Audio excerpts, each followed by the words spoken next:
Pois bem, por favor, podem pôr a presença então no chat, pessoal.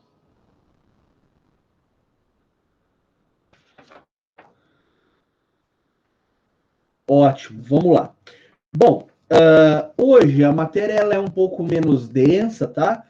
Hoje nós vamos falar de um tema bem tranquilo para nós, que está envolvido, óbvio, dentro da matéria de direito internacional público. Eu coloquei lá no ambiente conhecer o nosso material de apoio, o nosso material de aula, e 3 materiais de apoio, tá? Um deles específico sobre extradição, matéria que eventualmente é cobrada, tá? Em provas e tudo mais.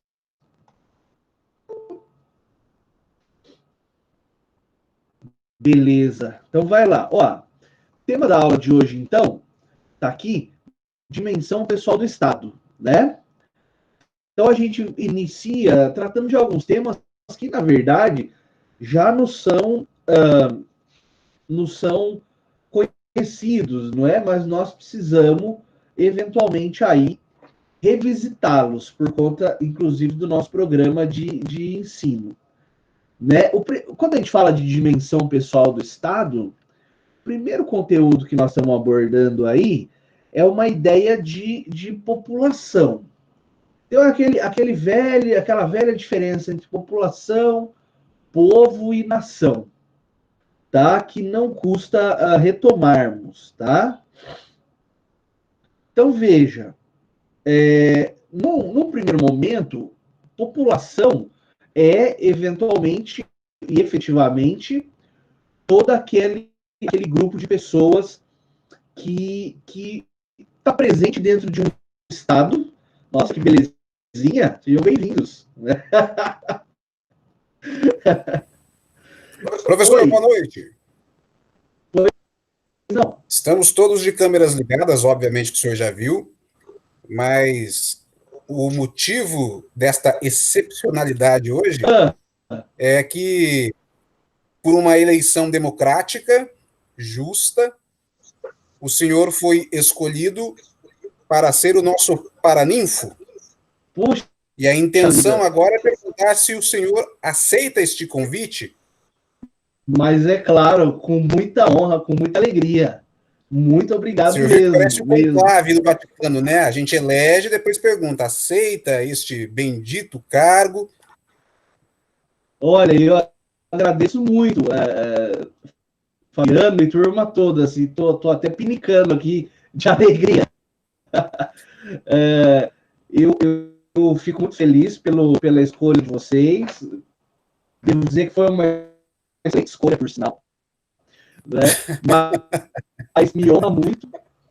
Tá? Eu tenho um carinho muito grande por essa turma. A gente já está aí trabalhando juntos há vários semestres, mais do que a média dos professores trabalham com os alunos. Em alguns casos, pode se tornar cansativo, né? Tanto tempo juntos. Nós tivemos 3 semestres no começo e mais 3 agora no final. Então, 3 anos, né? De caminhada juntos. Mas eu posso dizer, assim, sem medo de errar, que para mim não foi nada cansativo. Essa turma é muito bacana, gostosa de trabalhar e dedicada, não é? Só tenho elogios a fazer.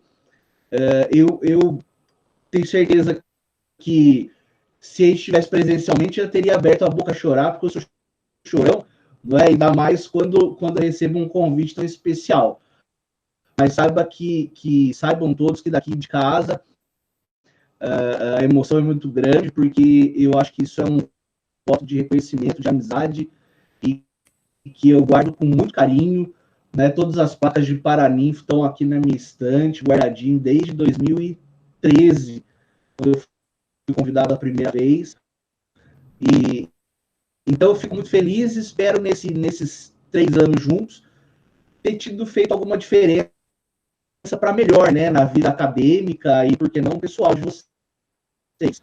Né? Eu já me sinto de verdade um padrinho, né, um irmão mais velho, por assim dizer, a barba fica cada dia mais branca, e o cabelo cada vez mais raro na cabeça, mas eu me sinto, sim, com uma ligação ativa com a turma, e eu agradeço demais pelo convite, de verdade. É recíproco, professor. Na verdade, foi o que fez a escolha ser tão. Não vou usar o termo unânime, porque eu não sei se foi unânime, mas eu sei que foi quase isso, foi tudo nessa direção por conta do acompanhamento do senhor aí ao longo do curso. O senhor praticamente fez de novo a faculdade com a gente, porque está desde o primeiro semestre aí, ou dos primeiros semestres acompanhando a gente. E, e para a gente foi meio que intuitivo essa escolha. Então, assim, a gente também agradece não só o que o senhor fez ao longo de todo o curso, até porque ainda não acabou, então a gente vai ter mais que agradecer para o final, né? Mas a gente agradece principalmente a parceria, porque mais que professor, a gente percebia e percebe no senhor um parceiro mesmo, puxando a orelha quando tem que puxar, ajudando o tempo todo, né? Então, assim, para a gente não foi difícil fazer essa escolha. E a gente agradece também o senhor aceitar o convite, porque imagina todo mundo ligar a câmera aqui, se disponibilizar, o senhor falar não. Não vou poder ter compromisso. Não, imagina. Imagina. Muito obrigado mesmo. Vocês, posso falar, sem demagogia, tá? Porque vocês me conhecem, sabem que a gente às vezes fala o que vem na cabeça e mais do que deve até. Mas vocês realmente são meus parceiros, né? Moram no meu coração e com um desconto muito bom no aluguel, tá?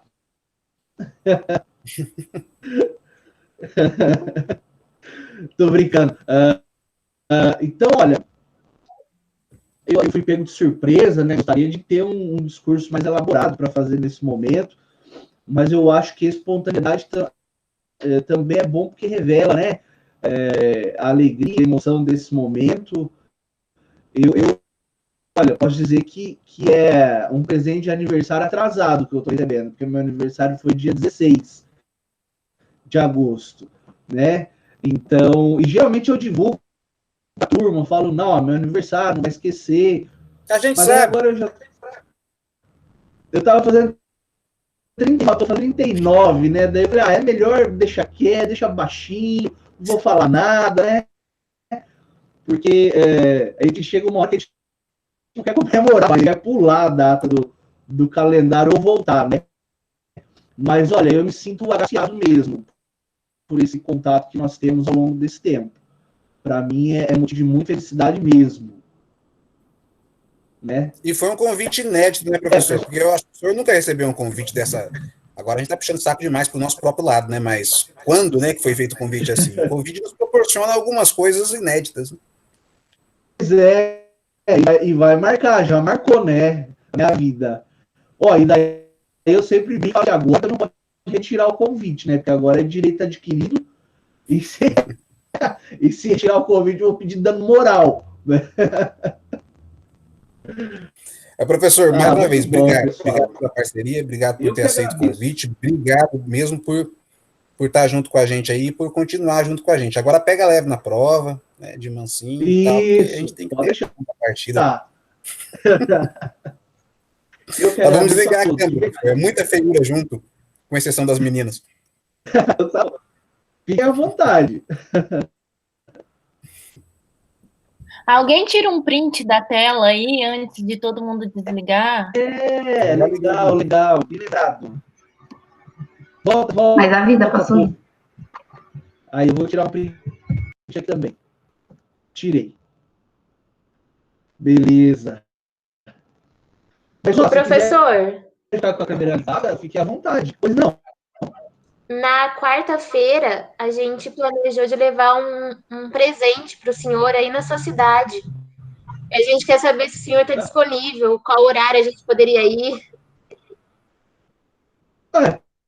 Pode ser aqui em casa mesmo, é. Nosso horário não está muito disponível. A Micaela sabe onde é já. Ela passou a pegar a assinatura do documento um dia. Pode ser? Depois eu mando o endereço certinho para eles, professor. Tá. Pode ser no período da tarde, não? Pode. Eu estou em casa de de home office o dia todo. Então tá bom. É bom saber que eu ponho uma roupa mais decente, que ele fica de teletrabalho, fica de pijama, né? Então tá bom, combinado. Tava até falando aqui, ó, vou trocar esse pijama, porque já faz 10 dias que eu tô usando o mesmo pijama. Mas ótimo, olha, fico muito feliz, viu? Eu vou estar esperando vocês todos aqui. Então tá bom, a gente que agradece. E daí a gente toma um café junto aqui. Combinado? Combinado. Maravilha. Então tá bom. Obrigadão. Então, ó, fique à vontade, quiserem ficar com o rostinho bonitinho de vocês, eu fico até mais feliz. Né? Ou se quiserem também desligar a câmera, fica à vontade. Isso, vem todo mundo. Sei lá, para mim todo mundo a casa tá aqui aberta para todos, tá bom? Ah, minha mãe acabou de falar que faz um bolo gostoso. Então, vamos lá. Pessoal, a gente falava, então, do conceito de... E isso, estamos todos combinados, todos convidados. Nós falávamos, então, do conceito de população, que é um conceito demográfico, tá? É um conceito estatístico, no sentido de que população nada mais é do que todas as pessoas que estão em um determinado território, num determinado momento. Quando nós falamos, por exemplo, do censo populacional, é exatamente desse aspecto que nós estamos falando. O IBGE, né, Instituto Brasileiro de Geografia e Estatística, vai e faz a contagem das pessoas. E daí, óbvio, tem os critérios de separação que servem para planejamento, desenvolvimento de políticas públicas e tudo mais. Mas população, então, é todo um grupo de pessoas, pouco importa se estrangeiros, se nacionais, se apátridas, que nós vamos ver no final da aula de hoje, tá? É mero dado numérico, tá? Por outro lado, nós temos o conceito de nação. Aí eu coloquei até no material aí, né? Usar como exemplo a nação judaica. Esqueci de tirar a observação, que era só para mim essa observação, mas não tem problema. A nação já é um pouco diferente. Nação é um grupo de pessoas, né, de indivíduos que se sentem unidos entre si, né, por intermédio de laços culturais, linguísticos, religiosos, né? É uma consciência mútua, conjunta, de pertencer a determinado grupo, né? Qual que é a diferença básica agora entre população e nação? No conceito de nação, eu não necessariamente tenho o território. Né? Por isso que eu falei da nação judaica. Porque a nação judaica, quando da diáspora, né? Quando da segunda grande diáspora, quando os judeus se espalharam pelo mundo, eles não tinham território, embora tivessem todos os outros caracteres que os distinguiam enquanto um grupo diverso do resto dos grupos sociais que tem no mundo, né? Depois da Segunda Guerra, inclusive com a atuação bastante ativa do Brasil, né? Dos diplomatas, da diplomacia brasileira, por exemplo, com Oswaldo Aranha Bandeira de Melo, o pai do Celso Antônio Bandeira de Melo, lá do administrativo, né? Uma atuação internacional, criou-se o Estado de Israel, que ainda gera polêmica, até hoje paz e tal, né? Uma série de conflitos naquele local do mundo. Então, veja, para ser nação, não necessariamente precisa ter um território onde esse grupo esteja fixado. Eu também trago como exemplo, e daí peço perdão, né, mas só para dar uma quebrada no gelo, o conceito da grande nação corintiana, né, que durante muito tempo não tinha um território para chamar de seu. mas agora com o Itaquerão, não é? A nossa nação encontrou aí o seu território, tá? Claro que você não vai pôr em prova e nem levar muito em consideração, mas é só para dar aí uma iluminada no ambiente. Olha lá, ó. Boa, boa, Tavinho. É nóis. Corinthians! Comei. Boa. Bom, aí nós falamos já população, nação, e agora nós vamos falar do povo. O povo é um conceito um pouco mais elaborado. Eu tenho um conceito político do povo, né? Que é aquela parcela da população que se politizou. É dizer o quê quando eu digo se politizou? É que participa do sufrágio, participa da eleição, vai lá e ou só vota, ou vota e é votado. Essas pessoas são o povo, relacionado então com o processo eleitoral, no aspecto político, né? Mas eu também tenho o povo num aspecto jurídico. E aí ele se confunde um pouco com o conceito de nacional. Então, o povo, no aspecto jurídico, é aquela parcela, aquele grupo de pessoas que está vinculado a um Estado por institutos do ordenamento jurídico, por assim dizer. Existe um ordenamento jurídico que agasalha essa pessoa, né? Então, os brasileiros estão agasalhados, estão acobertados pelo ordenamento jurídico brasileiro. O povo, juridicamente falando, né? O povo, juridicamente falando, da França tem um ordenamento jurídico francês que os acoberta, né? Então, veja, acaba, em certa medida, confundindo, aproximando muito do conceito de nacionalidade. Porque quando eu falo sujeito é nacional do Brasil, eu estou dizendo sujeito é brasileiro, sujeito é povo do Brasil, tá? Nesse aspecto é interessante que nós entendamos que trata-se daquela parcela de pessoas, não é? Aquelas pessoas que encontram-se vinculadas a um Estado. E isso acaba caindo no conceito de nacionalidade, né? Ser nacional de um lugar significa poder gozar, não é? De uma proteção jurídica. Claro que essa proteção traz direitos, mas também traz obrigações, deveres, não é? E daí vem... Vamos lá, perguntinha. Opa. Sobre o princípio da autodeterminação dos povos. Sim. Exige... A pergunta é a seguinte, ó. O princípio da autodeterminação dos povos na Constituição obriga o governo federal, e daí eu diria a União, né, Otávio? A União no que diz respeito ao seu aspecto externo, né? A reconhecer esses povos, como, por exemplo, a questão da Palestina, os curdos.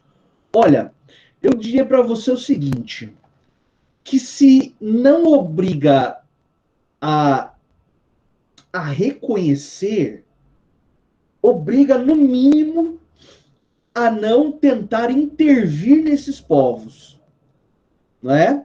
Eles precisam ter a possibilidade de escolher os próprios rumos, em termos políticos, econômicos, financeiros, enfim, sem a intervenção de estados estrangeiros. Certo? Não sei se eu te respondi. Beleza. Joia. Então, aqui a ideia de cidadania, né? Nós estamos falando aqui, turma, de uma cidadania de direito internacional público, tá? Que não se confunde com essa, pelo menos não na sua inteireza, com essa cidadania de direito interno. Porque para o direito interno, quem é o cidadão? O cidadão é aquele que participa já da vida política do Estado.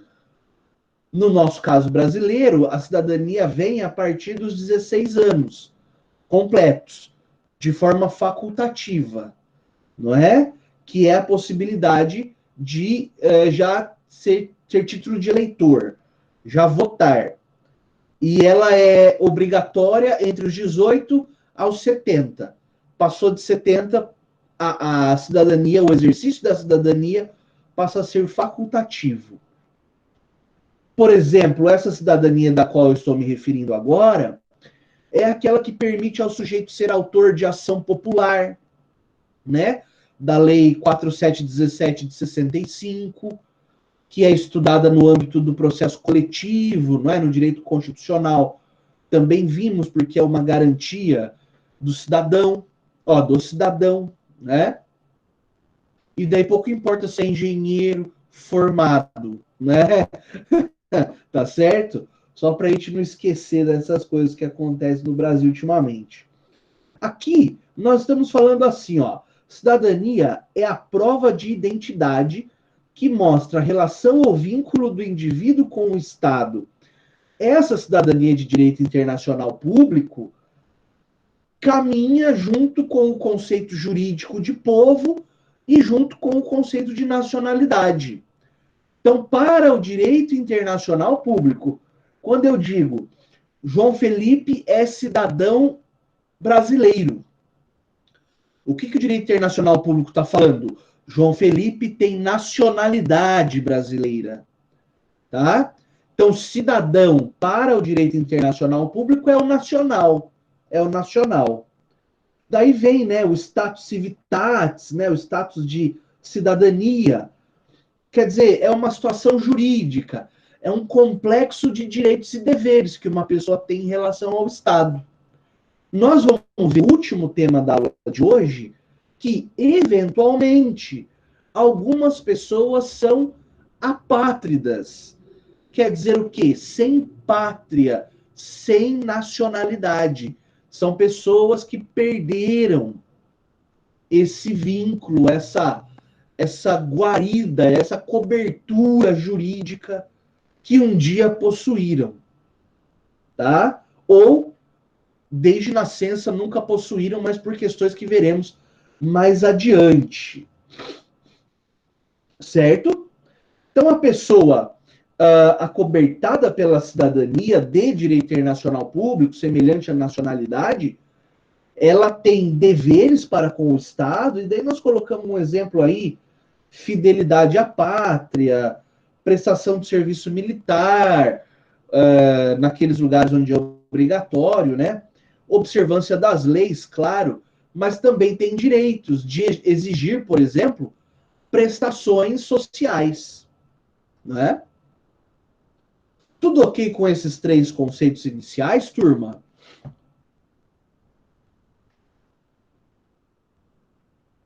Sim ou não?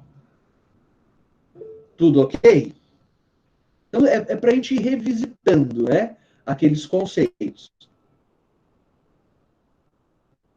Isso nos ajuda também a reforçar e relembrar conceitos de direito constitucional, né?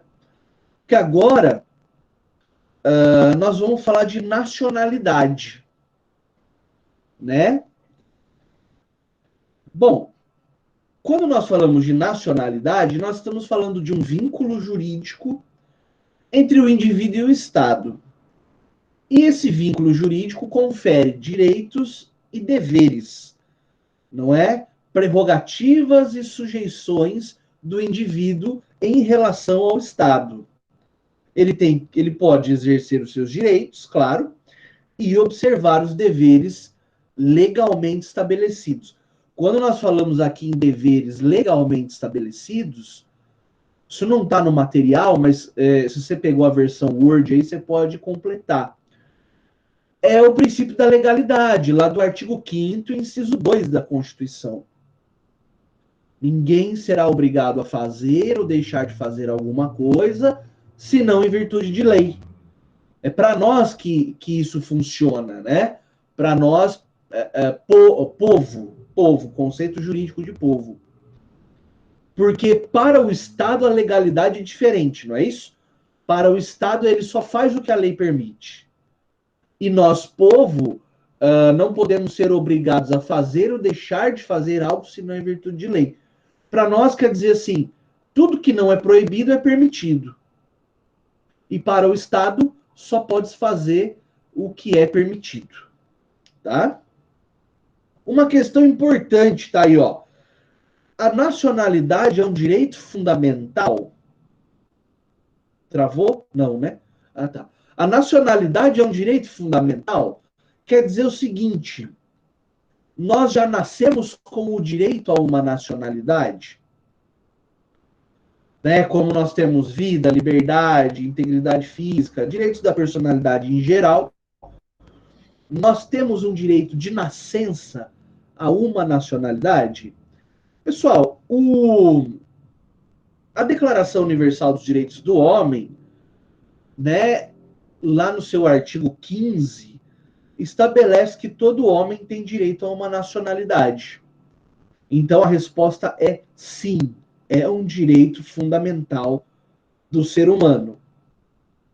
Todo homem tem direito a uma nacionalidade e o complemento, ó, ninguém será arbitrariamente privado de sua nacionalidade, nem do direito de mudar de nacionalidade.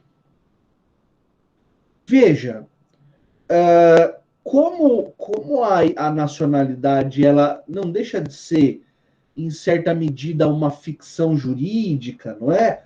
Uma criação do direito. E cada estado legisla acerca de como outorga a nacionalidade. Por exemplo, daqui a pouco nós vamos ver a nacionalidade brasileira como que é outorgada aos indivíduos. E não é igual, né? Ou não, pelo menos não existe uma obrigação de que os estados tratem uniformemente desse tema. Mas o que interessa é levar em consideração o que consta na Declaração de 1948, que toda pessoa tem direito a uma nacionalidade.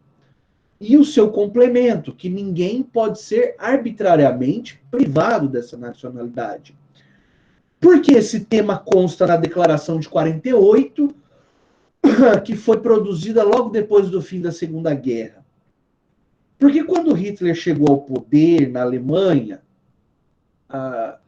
com o partido nazista, né? E quando nós falamos chegou ao poder, claro que não foi de forma límpida, rígida, né? Ele, enfim, praticou tudo que praticou até chegar ao cargo de chefe máximo da Alemanha. Um dos primeiros decretos publicados por ele foi o de retirada da nacionalidade alemã dos judeus que viviam na Alemanha, né?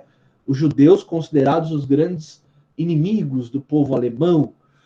Então, o primeiro passo, e isso a Hannah Arendt trabalha muito bem, né, naquele livro As Origens do Totalitarismo, a Banalidade do Mal, enfim, toda a obra dela dedicada a esse tema. Mas o primeiro passo para destruir um grupo social, naquela ocasião, foi retirar-lhes a cidadania, a nacionalidade. Porque a partir de então, os judeus passaram a não ter direito a ter direitos, né? Jogou essas pessoas numa espécie de limbo jurídico. É o primeiro passo para se objetificar as pessoas, desculpa, coisificar as pessoas, transformá-las em meros objetos, passíveis, portanto, de descarte, de destruição. Não é à toa que a preocupação com a nacionalidade está na Declaração de 48. É porque fatos pretéritos mostraram que, por uma manobra jurídica, foi dado o primeiro passo para o extermínio de milhões de pessoas. Muito bom. Entendido até aqui? Ótimo. Duas normas que são costumeiramente utilizadas para outorgar nacionalidade, para determinar a nacionalidade. É o ius sanguinis, ou sanguinis, eu acho que é sanguinis, o mais adequado, não sei. Ius sanguinis, filhos dos nacionais, passado pelo critério do sangue, hereditariamente. E o ius solis, que é o local do nascimento, adotado tradicionalmente pelo Brasil. Então, o critério brasileiro, na verdade, ele é misto. Ele usa tanto o ius sanguinis quanto o ius solis. Mas o ius solis tem certa predominância, né? Então, a nacionalidade brasileira vem desses dois critérios. O Brasil acaba utilizando ambos os critérios, né? Deixa eu pegar minha Constituição aqui. E daí nós vamos ver como que eles são utilizados. Artigo 12, tá, turma? Artigo 12. Tá cá. Ó, são brasileiros natos os nascidos na República Federativa do Brasil, ó, e os solis, ainda que de pais estrangeiros. Então, nesse primeiro momento do artigo, ele diz assim: todo mundo que nascer no Brasil é brasileiro.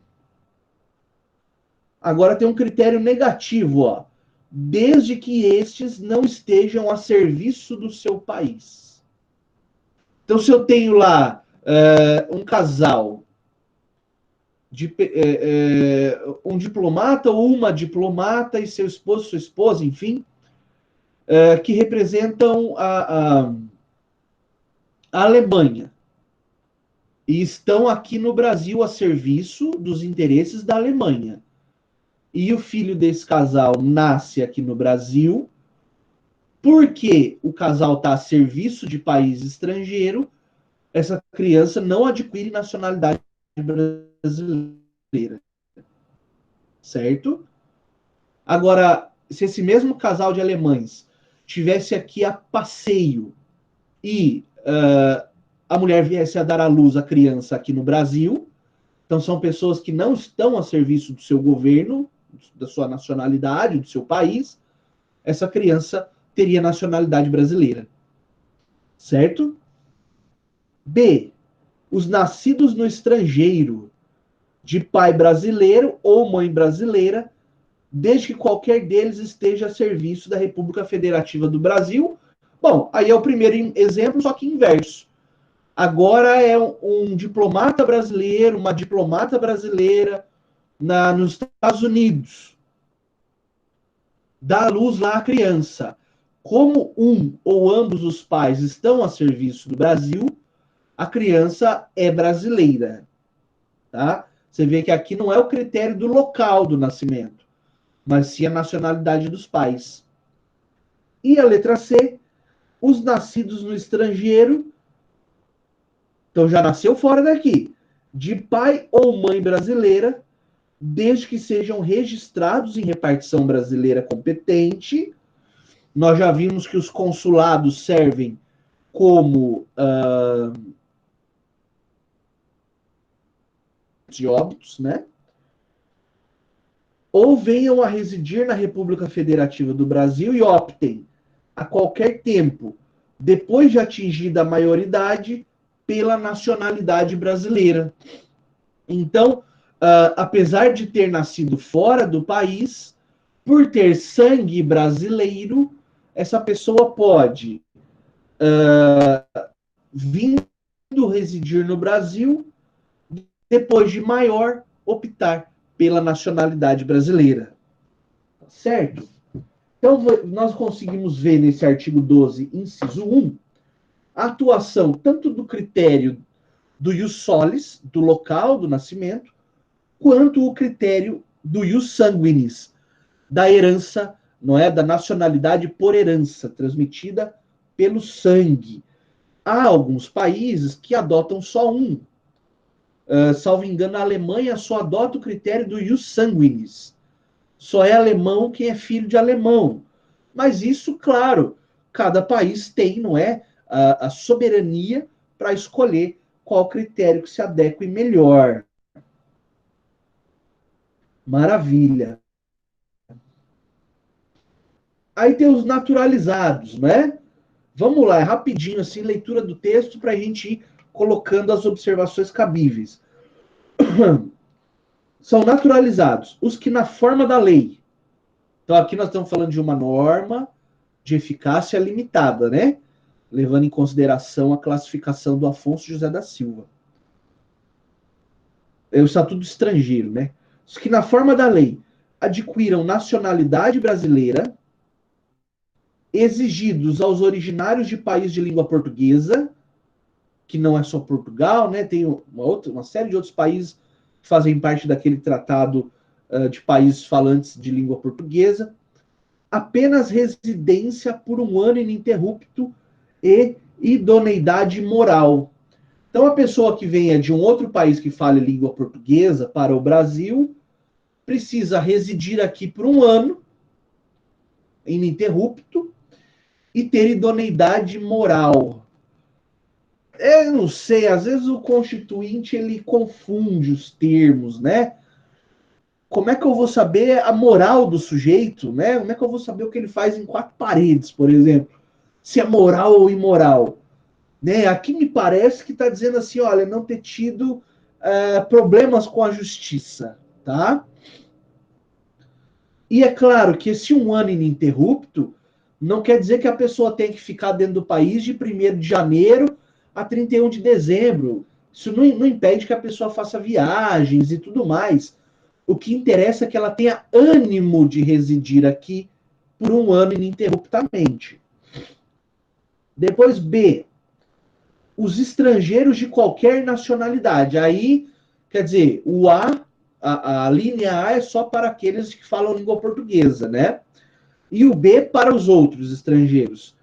Residentes na República Federativa do Brasil, há mais de 15 anos ininterruptos, a mesma observação, nada impede que a pessoa tenha saído para viagens e tudo mais. Aqui é mais explícito, ó, e sem condenação penal. Como nós estamos falando aqui de um dispositivo restritivo, em certa medida, nos interessa apenas a certidão penal.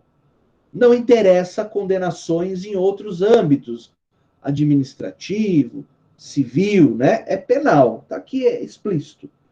Desde que requeiram a nacionalidade brasileira. Aí precisa de uma atitude, de uma atividade, de uma conduta desse estrangeiro de querer a nacionalidade brasileira. Então você pode dizer, professor, então tem estrangeiro que vive aqui há 20 anos, por exemplo, nunca teve condenação penal, mas não é brasileiro. Se ele não requereu a nacionalidade, ele não é brasileiro. Ele é um estrangeiro residente no país. Por isso que o artigo 5º caput da Constituição estende o princípio da igualdade aos brasileiros e estrangeiros aqui residentes, né? Aí vem o parágrafo 1º. Aos portugueses com residência permanente no país, então os portugueses, nossos irmãos aí, né, portugueses, se houver reciprocidade em favor brasileiro, salvo os casos previstos nessa Constituição. Essa reciprocidade já existe, tá? Existe um tratado Brasil-Portugal de reciprocidade. Quer dizer o quê? Que os portugueses que aqui se encontram com residência permanente podem exercer praticamente todos os direitos que um brasileiro. Eles podem votar, eles podem ser votados. Eles, por exemplo, só não podem ocupar aqueles cargos que são privativos de brasileiro nato, né? Presidente da República, eu tenho que ver aqui que eu não lembro. Cadê? Ali, ó. Tá no artigo 12, parágrafo 3º, né? Presidente da República, vice-presidente, presidente da Câmara, do Senado, ministro do Supremo, carreira diplomática e oficial das Forças Armadas e ministro de Estado da Defesa. Pessoal, com relação a esses primeiros, presidente e vice, presidente de Câmara, presidente do Senado e ministro do Supremo, por que será que eles não podem, os estrangeiros... Bom, presidente da República, óbvio, né? E vice também. Agora, presidente da Câmara, do Senado e ministro do Supremo, por que eles não podem, os estrangeiros, ocupar esses cargos?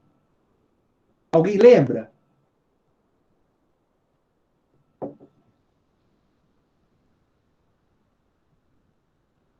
Ninguém?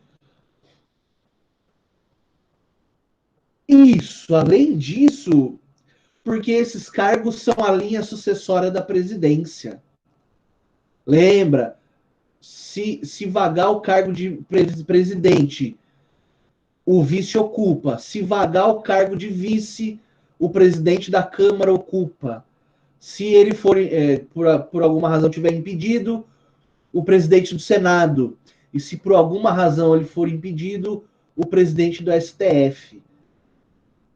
E daí não pode ser ministro do STF porque a presidência é um rodízio entre os 11. Não é isso?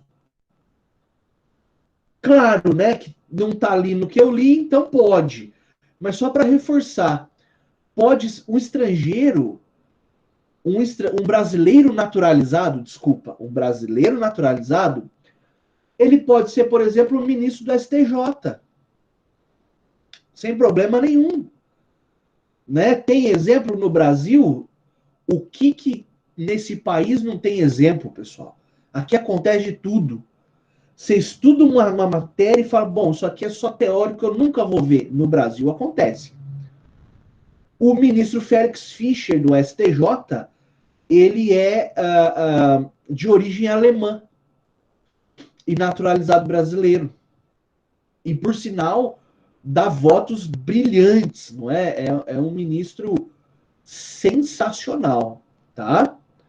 Entenderam esses dados? Ótimo. Eu pergunto, já mesmo respondo, né? Se tiver dúvida, fica à vontade, tá? Perda da nacionalidade brasileira. É possível que um nacional brasileiro perca a sua nacionalidade. Olha os casos que interessantes. Parágrafo 4º, tudo do artigo 12. Será declarada a perda da nacionalidade do brasileiro que 1. Tiver cancelada sua naturalização por sentença judicial em virtude de atividade nociva ao interesse nacional.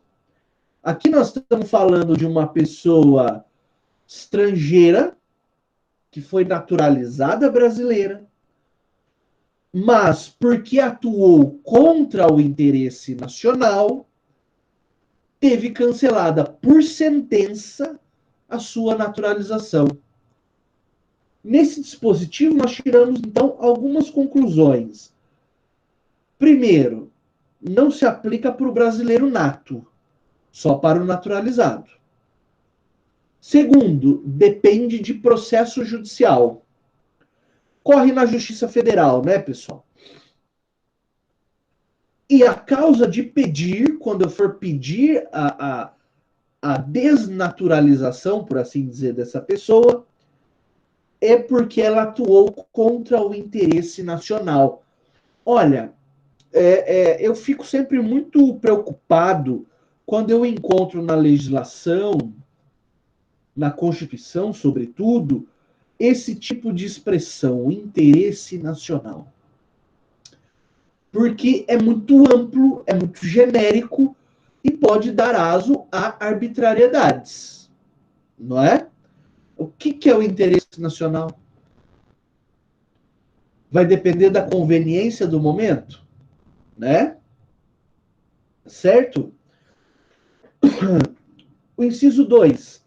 Adquirir outra nacionalidade. Então, o cara, aí a pessoa, o sujeito, o cara é ótimo, né?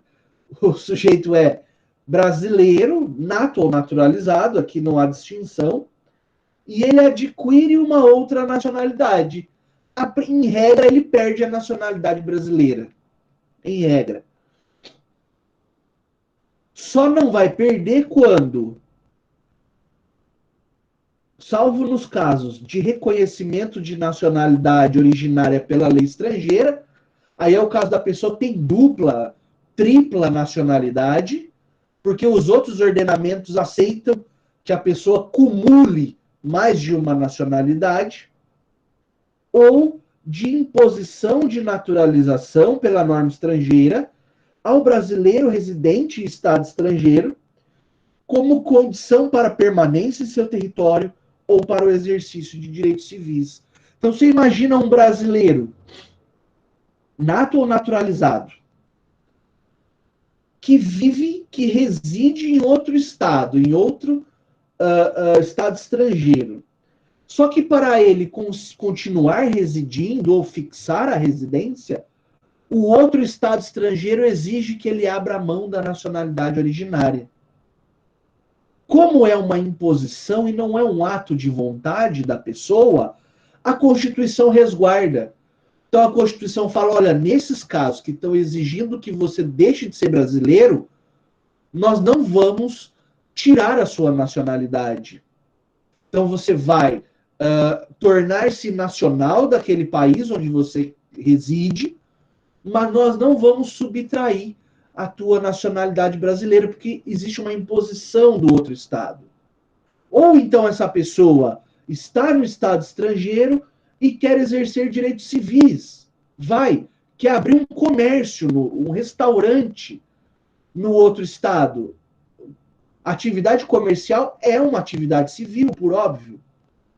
E ele não consegue, porque a legislação do país onde ele se encontra fala, para você fazer esse tipo de atividade aqui, você tem que ter a nossa cidadania. É dizer, pessoa não nacional do país hipotético aí do nosso exemplo, não pode exercer direitos civis aqui dentro. Daí não sobra outra solução. O brasileiro tem que adquirir a nacionalidade daquele outro país. Mas, nesse caso, também, por se tratar de uma imposição, não se subtrai a nacionalidade brasileira. Ficou claro, turma?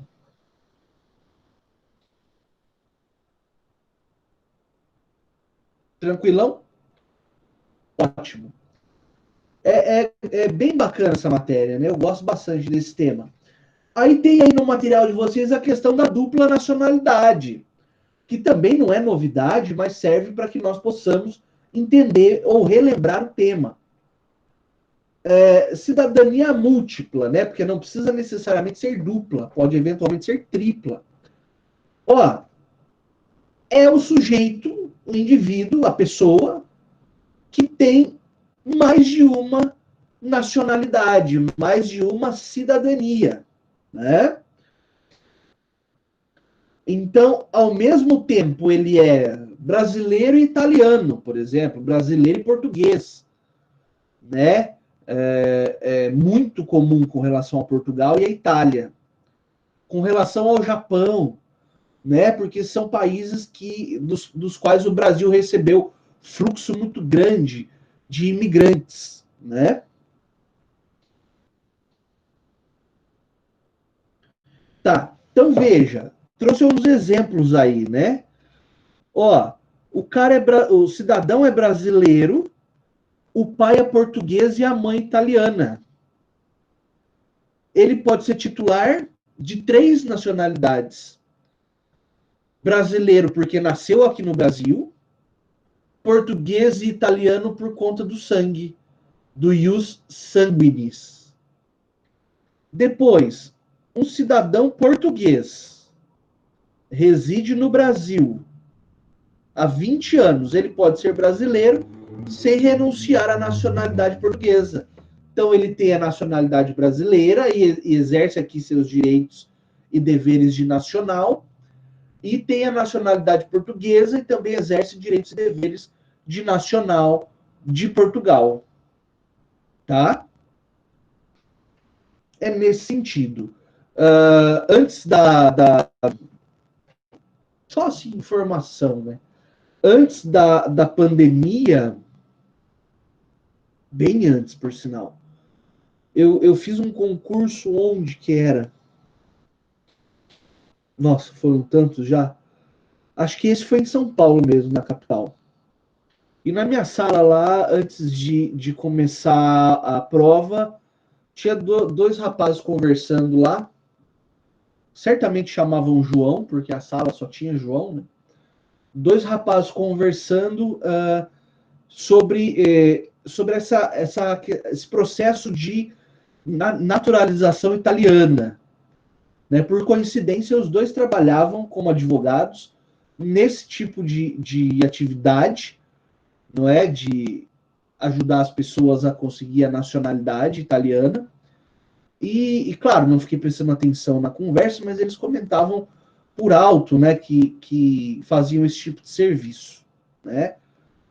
Tá? Não raro a gente vê processos judiciais, logo vocês vão ser patronos desse tipo de cliente, né? Que quer, patronos e patronas, né?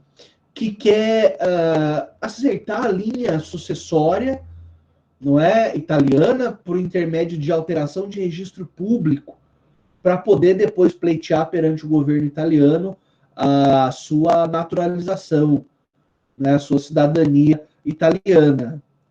Né? E daí você vê como que, por exemplo, o registro público, né, só um parênteses, como que o registro público no Brasil é matéria séria, não é, há pouco tempo, porque a gente vê, eu vi casos assim, que o ascendente, né, o antepassado italiano chegou aqui chamando Giovanni, né? E o sujeito foi registrado como João, né? Então, e daí, e o sobrenome, então? Eu acho que era mais assim como a pessoa ouvia, né?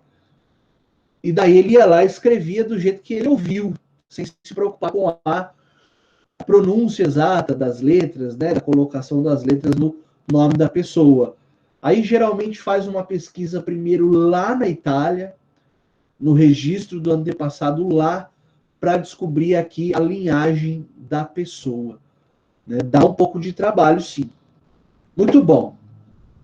Vamos falar então agora da condição jurídica do estrangeiro, para a gente encaminhar já para esse último tópico da nossa aula. Bom, primeiro, condição jurídica do estrangeiro no direito brasileiro. Igualdade para brasileiros natos e naturalizados e estrangeiros, com as exceções constitucionais, né? Com as exceções, mas afora as exceções, todos merecem o mesmo tratamento igualitário na sua dignidade. Bom, na verdade, por nós estarmos falando de soberania, nenhum Estado soberano é obrigado a aceitar estrangeiros no seu território. Né? Isso é uma prerrogativa do Estado soberano. Por exemplo, a Coreia do Norte não é qualquer pessoa que chega lá e entra. Né?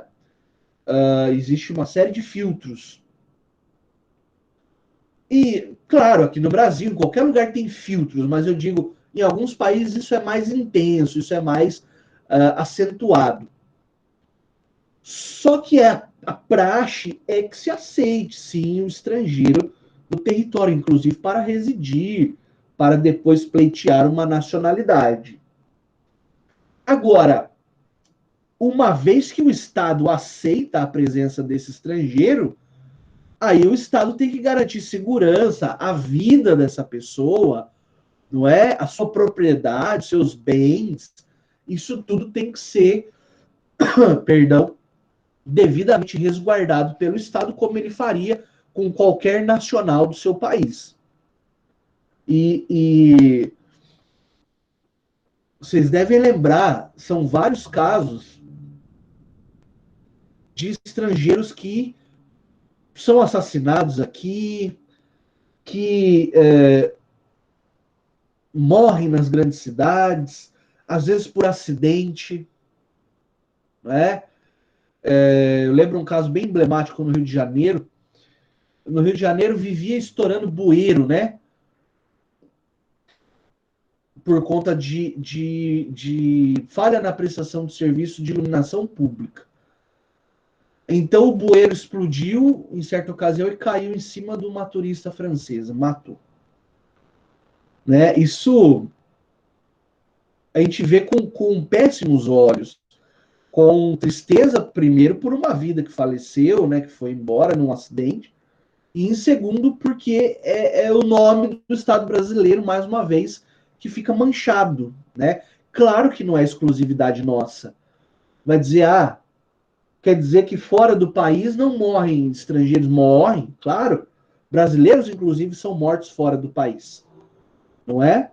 Mas me parece que em termos de boa imagem internacional, isso deveria acontecer só em casos raríssimos. Nem sempre é assim. Tá? Maravilha. Aí nós temos o tópico da exclusão do estrangeiro. O estrangeiro que foi recebido aqui, e não só aqui, porque isso se aplica a todos os estados soberanos, o estrangeiro que é recebido num estado soberano, ele pode ser excluído. Então, a exclusão é o gênero. E dentro da exclusão eu tenho as espécies. Deportação, expulsão e extradição. Né? São essas três espécies de exclusão do estrangeiro do território de um país soberano. Comecemos pela deportação. Pessoal, na deportação é uma forma de exclusão, claro, como já frisamos, mas eu diria que ela é menos grave. É a menos grave. Na deportação, o sujeito entrou irregularmente no país, clandestinamente, ou ele está clandestinamente no país. Qual que é a diferença?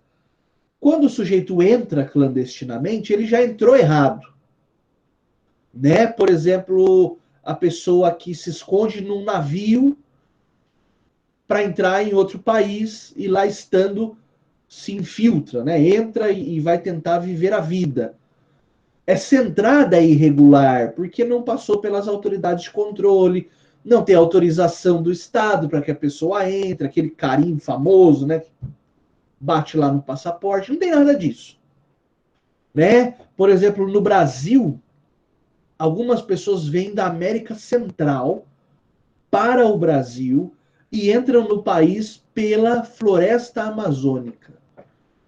Quer dizer, o lugar onde a pessoa está tem que estar muito ruim e ela tem que ter muita coragem, muita vontade, não é, para passar por todos os perigos aí que você possa imaginar numa floresta tropical daquele tamanho para entrar no Brasil. Essa entrada, portanto, é irregular. É diferente da estada irregular. Pois não, Eduarda?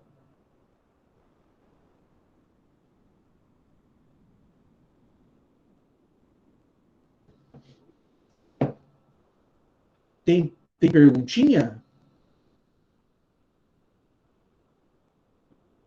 É todo mundo que vai sair?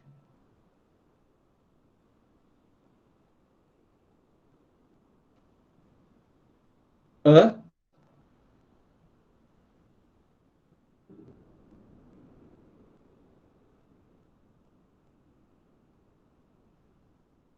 Aí vocês vão todos, é isso? Só para eu entender? Não, então vamos fazer assim, ó. Eu suspendo a aula aqui, na condição jurídica do estrangeiro, e na sexta eu retomo desse ponto, e o tempo que sobrar da aula nós usamos para atividade.